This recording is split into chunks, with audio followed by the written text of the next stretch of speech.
some light dim? You can probably cut off the light in that hallway too, or close the door. There we go.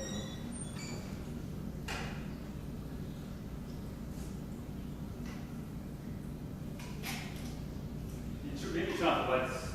Oh, I don't know. That's good. I love that. Yeah. Perfect.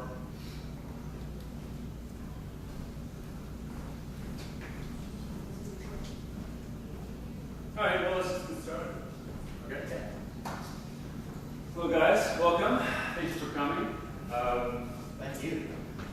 I know it's early, so if you yawn during the presentation, feel free to go ahead. Why yawn? Nothing against you guys. My name is Robert Whisler. I'm a member of the Northern Virginia Astronomy Club, and I'm going to talk about introduction to guiding for astrophotography.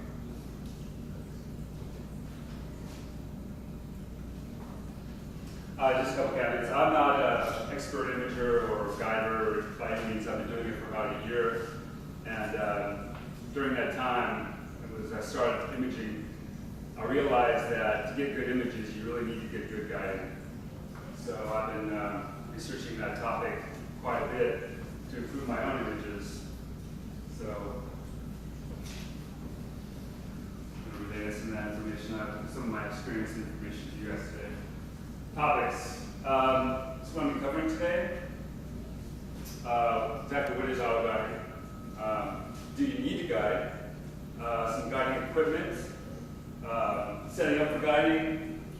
The PhD2 screen. This is a guiding software. And adjusting some parameters and fine-tuning the PhD to even out your guiding a little bit. So guiding is just a simple definition. It's just use of an electronic setup that issues commands to the mount to keep an object fixed in the sky as it traverses.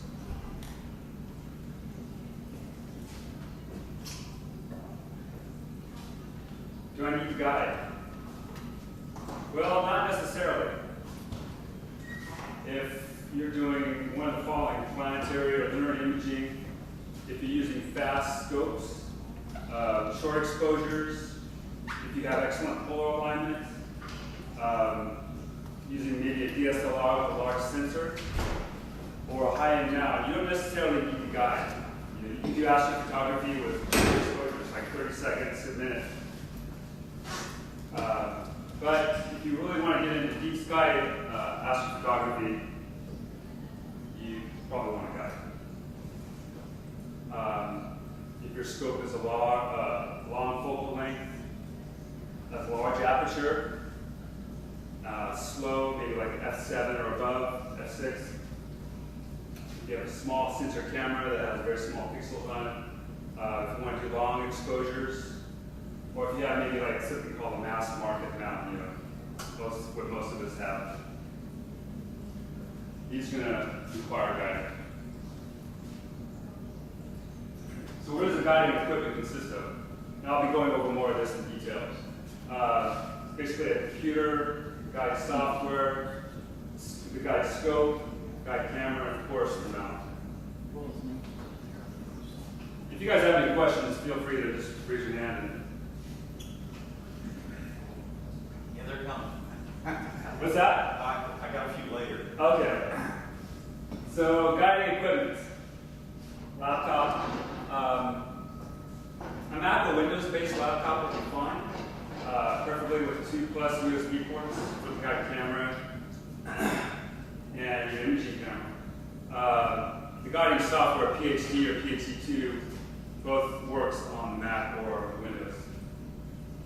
As I mentioned, PhD, PhD2, or MetaGuide is another software I haven't used a lot, but excuse me. I heard some good things about it. So some of the cameras that are used often in guiding, the Orion Starshooter Autoguider is probably the most basic, most widely used camera. It's least inexpensive. It's also the least sensitive, and I'll explain a little bit more about that later. But it's also it's a very good camera to start out with, what I started out with. More sensitive cameras include the ZWO ASI 120, which is what I personally use, QH-Y5. These have a bit more sensitive chips. These chips will give you a bit more stars in the guidebook. And the Lodestar, which is the most sensitive guiding camera, or one of the most sensitive. When you're shopping for a guide camera, you really want to take a look at mono cameras. They're the most sensitive.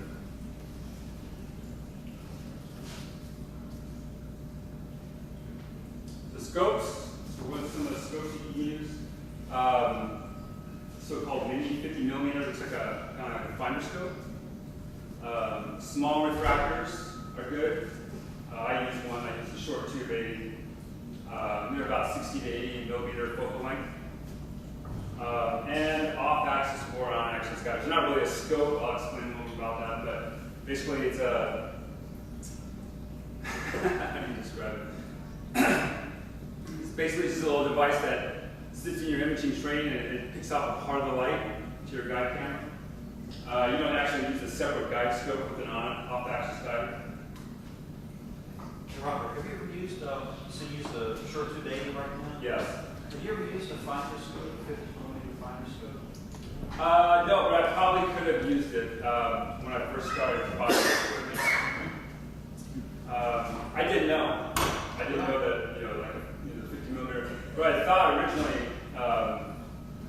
was that this was the short tube 80 was just it, Yeah. Later on, I figured that I could actually use like a finder scope, combo finder scope, use it as a guide scope as well. It's possible to do. Kind of like reduce the weight of your. What's that? No, I'm sorry, I was going to say the reason I was asking, I started out using a short tube 80 for my guide, and somebody said, well, you can use a finder scope. Yeah. Guide scope. I thought, no way, there's no way that's going to work. And it does. It does, but yeah, you just gotta have the right adapters to it because you can't just plug a guide camera in there. Yeah, I looked at just use my digital 50 came with me. Yeah. And I went on the forum out there, a lot of people, several out there have done it, and they explain it. Sawing and cutting and everything. Yeah. Adapters that have to get fittings to go onto it, but it can be done. Yeah. I don't know how now the vendor, I asked him about here, the vendor, of course, they want to sell you the new stuff. But he did say you're not going to get very good accuracy out of it. Better. So that's a trade-off. So what are some good combinations to use depending on your scope? This may be a little controversial, but this is what I've read and understood in terms of what you want to use depending on your particular OTA. So if you have a refractor, the Starshoot Auto Guider, the ZWO, the QHY, those are fine cameras to use with like the mini guide scope or the small refractor guide scope. You don't get a whole lot by going to a highly sensitive camera or an OAG with refractor. If you're using a smaller Essa-grain or Ritchie-Creek, sort of the same thing, but you might want to consider an off-axis guider with those particular scopes. The reason is that those scopes are a little bit more susceptible to flexure, where the guide scope and the OTA get a little bit misaligned, leading to some little bit distorted stars. So I know a lot of imagers with the SCTs and RCs, the Ritchie-Creations, really recommend the off-axis guiders or on-axis guiders. But it doesn't mean you can't use a little small refractor. I know that several people who do it. With the large SCTs and RCs, you want to use a sensitive camera with an off-axis guider. The reason you're using an off-axis guider is because, or a sensitive camera with the off-axis guider is because the off-axis guider just picks up a little bit of light, so you really need a sensitive camera to pick up that very limited light that the OAG is picking up. But if you're beginning in astrophotography, I don't necessarily recommend you image with an SCT, a large SCT image.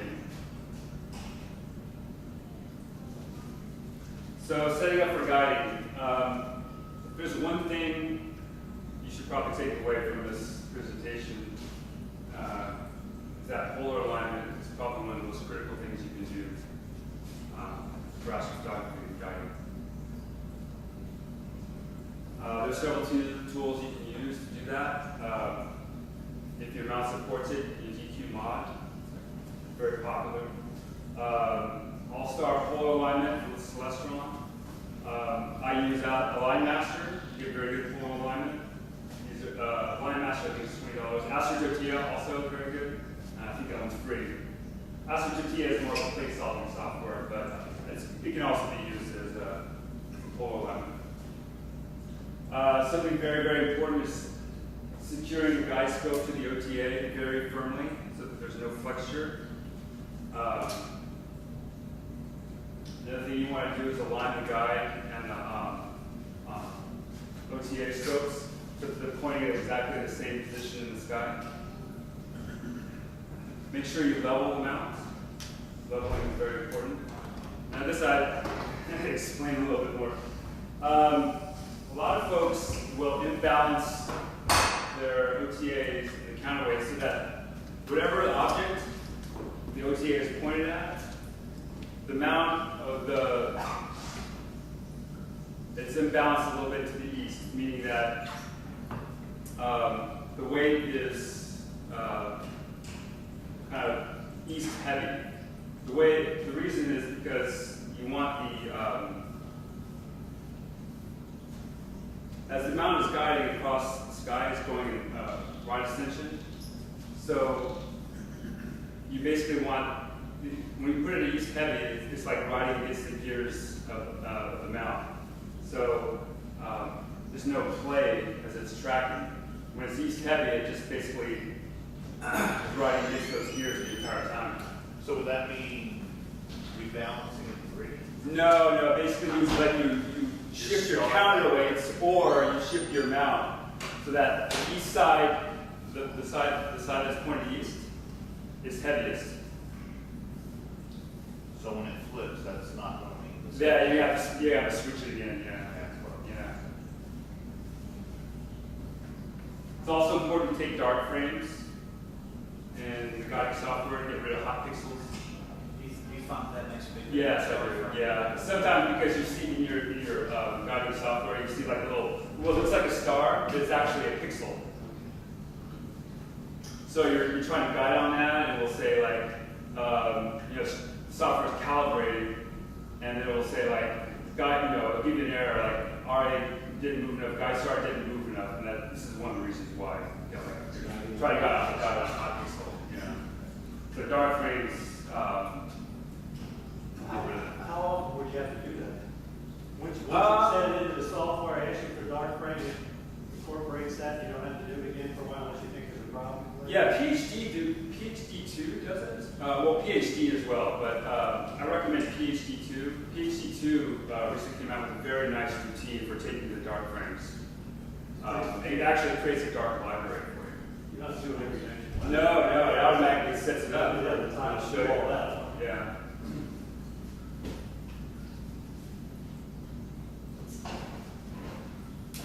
There's some good starter settings for PhD or PhD2. By the way, this presentation will be available for download. So. Nice. But these are some of the settings I start with.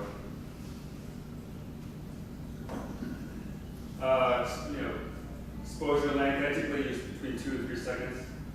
You want to, in the software itself, you want to select the star with something called the signal to noise ratio. And I'll show you a screen here in a second. Between 20 and 30 if possible. And in the software, you want to enable display graph, display target. And I'll show you exactly what these all are in a second. Display toolbar, display star profile. So here's what the PhD, you guys see that okay? Here's what the PhD2 screen looks like.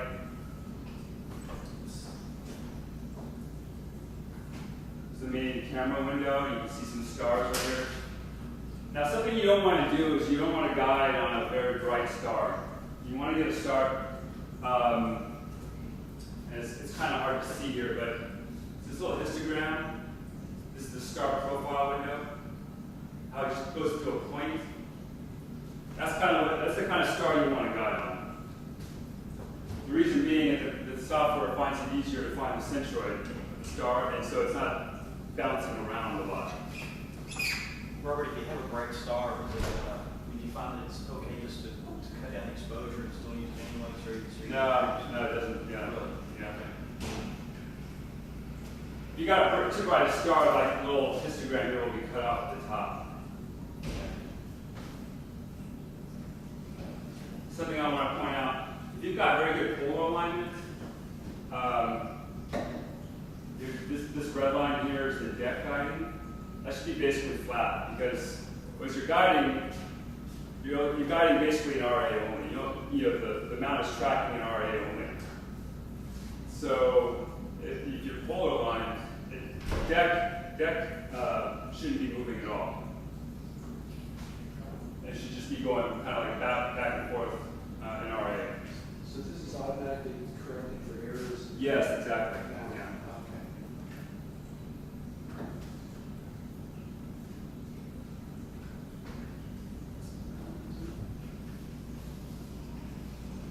Okay. Another thing I want to impress is that my guide settings are not set in stone. So you start, that's why I call those starter settings.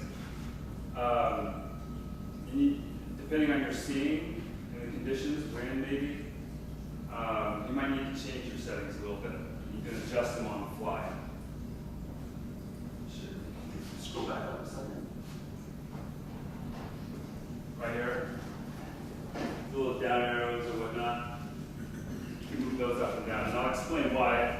Explain what you would do. Hey, Robert, Yeah. really dumb question.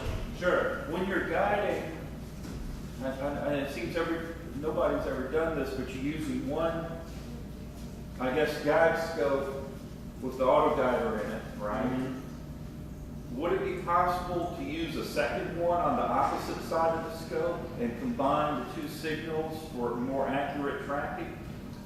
I don't know how they would be synced. Would they conflict? If one's on this side of the scope tracking a star, and one would be on the opposite side of the scope tracking a different star, would that work better than just one alone dealing with the steam and the fluctuations in the atmosphere? I've never heard that. Okay. It could be. Maybe I just came up with it. Okay. Yeah. It was a software to scope can handle that. Yeah. Just like you said, you gotta sync the signal. Yeah. The software will sync the signal. Because,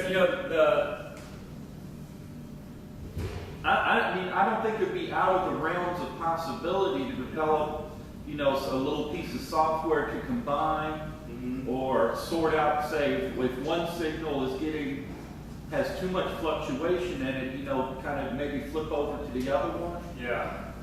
but monitor both at the same time. It was just a thought, that's all.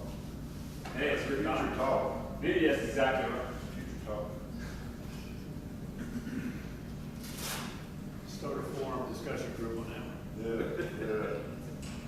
So, according to the authors of the PhD, what you really want to focus on is like this number down here. It's called RAOSC. Well, a couple things. This little area right here, RMS error and RAOSC.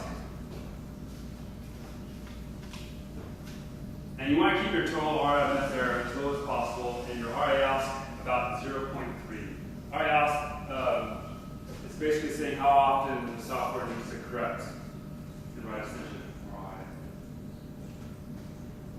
What's awesome for? Oscillation. Yeah.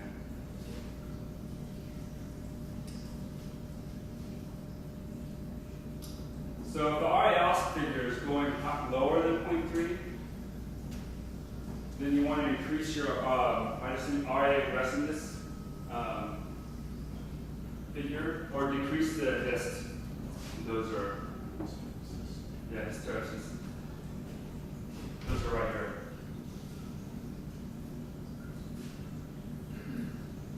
So if you see this 0.3, it's like, you know, maybe point 2, you can increase your RA resolution just using these little arrows.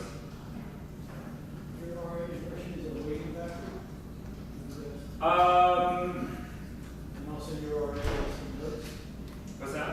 Your RA is in hertz? No, it's not. I don't think it's in this. I don't know. No, the number, I think it's is a fraction of the RA error. Isn't it No, he's talking about the RA aggressive, you said? Yeah. Oh, I'm sorry. I think it's basically saying like how often it should correct.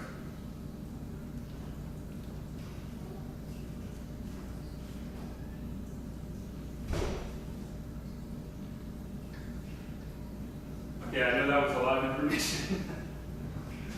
Hey, Robert, can I ask you about the error? Sure.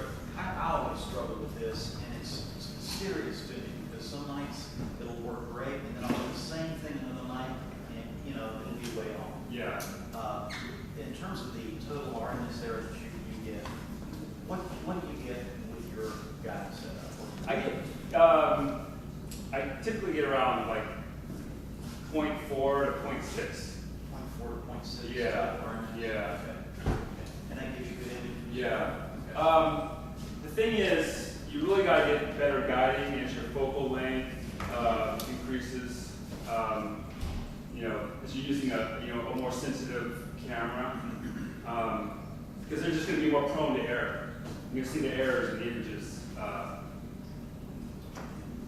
Last night I was getting about doing some imaging. I got around 0.2 to 0.25, and I thought that was pretty good. Yeah, that's good. Yeah. I was pleased with that.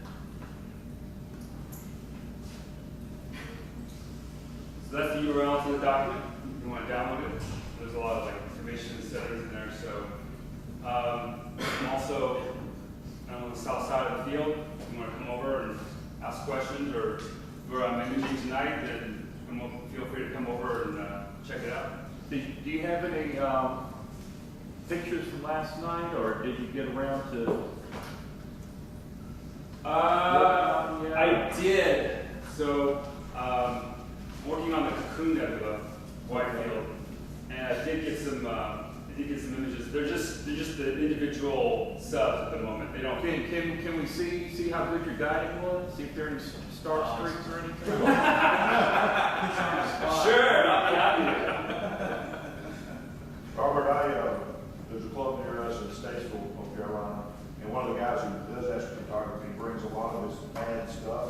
Yeah. And he'll share that and show a couple of really nice pictures, and then he'll show the process of getting to that picture, the bad things that happen along the way. So there's no shame in that. There's no shame in that. I can show you a good. What kind of scope are you using for the imaging? For last night, let me just bring this up. Sorry, I didn't derail. That's okay.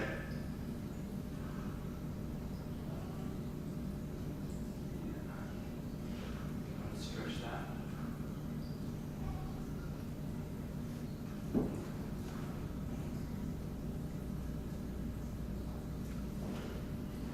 So this was the Cocoon Nebula, something I'm working on. How long exposure? Wide field. This is a 4-minute. Oops.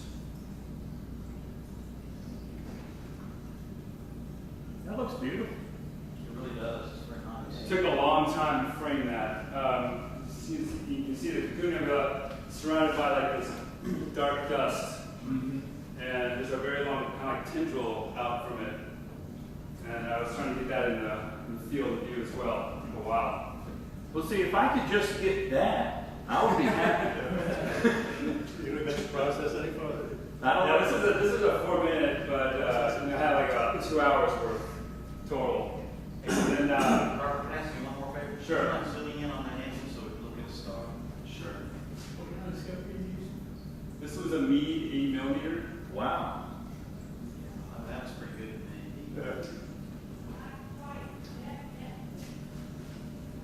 Yeah. Congratulations. Thanks. Yes. What's your opinion of the on-axis diver? Expensive. I haven't used it. I mean, your neighbor Dave used it a little bit. People, I mean, some people swear by it. You know, apparently it does a really good job. It's just super expensive, like $1,000.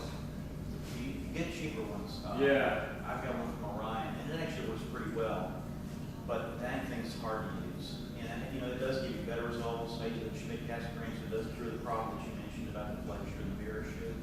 But darn, it's hard to use. What makes it, What makes it hard to use? Well, two things. One, you don't get as much light, so it just captures a little piece of the light. So Okay, we're talking about an on-axis, not an off-axis. So, Oh, the on-axis guy, yeah, that will take like a certain, okay. that takes like a certain wavelength of light. I think like a high-end UV light or no, infrared or something. It's kind of, Yeah, it's like a mirror in front of it, and it just reflects that particular wavelength of light to the guide camera. Yeah. wow. Again, you want to use a very sensitive camera for that. The other thing interesting about those is that the camera and the guide skills are figured opposite of the on off axis. You actually put the cameras at the angle. Yeah. Because the nice thing about the on axis is that the guide camera is straight to the image. Yeah. And so you get 100, you get a lot of stars to pick from. Yeah. Yeah, because I heard based on that you can actually get away with a camera that's less sensitive. On the off-axis guide? Yeah. On On the on-axis guide? Okay. Yeah, I know those off-axis guide, they're really difficult to set up properly. But once you get it set up, then they work wonderfully. Have you heard Yeah, I tried it. I'm not been able to do it. Have you had any experience with anybody saying, you know, which is the best off-axis guider out there that you can work? Have you heard anybody say? No, Orion has come out with this thin off-axis guide that people seem to really like lately. Yeah. Can you center the cocoon? Sure. I bought one from the vendor. Actually, I got a bit better. I was working on a cocoon with my 20 millimeter, my 120 actually. Pull it off and rotate it. That's what you can't, there's no, there's in and out, up and down, there's no side to side.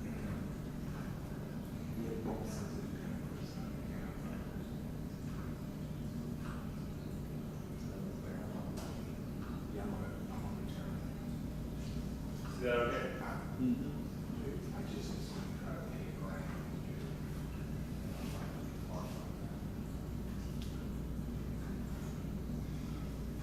And the focal length of the scope, This was 120.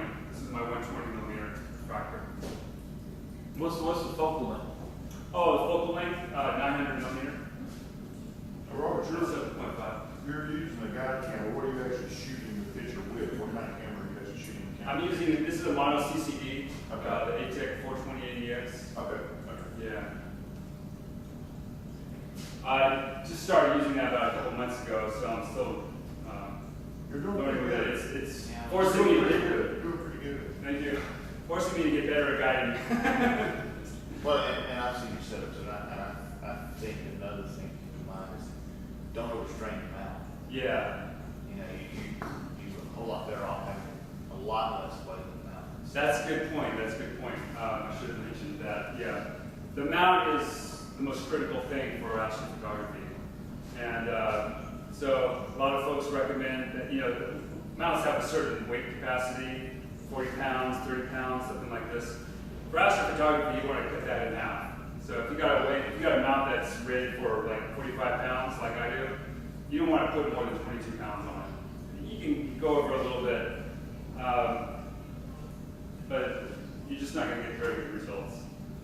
You kind of, we're looking stars. Obviously, if you have a good heavy mountain in the scope, the wind doesn't affect it as much as something less. No, it Is that a doesn't. factor last night? Yeah, wasn't a factor. Yeah, hasn't been a factor, but it's less of a factor when I'm using the 80 millimeter because it's just less to blow around. And that's what I often do. Like, if the wind seems to be just blowing pretty hard, sometimes I'll just take out my 120, put on my 80 millimeter, and image with that. Make use of the time. Well, and to your point earlier, that shorter focal length on the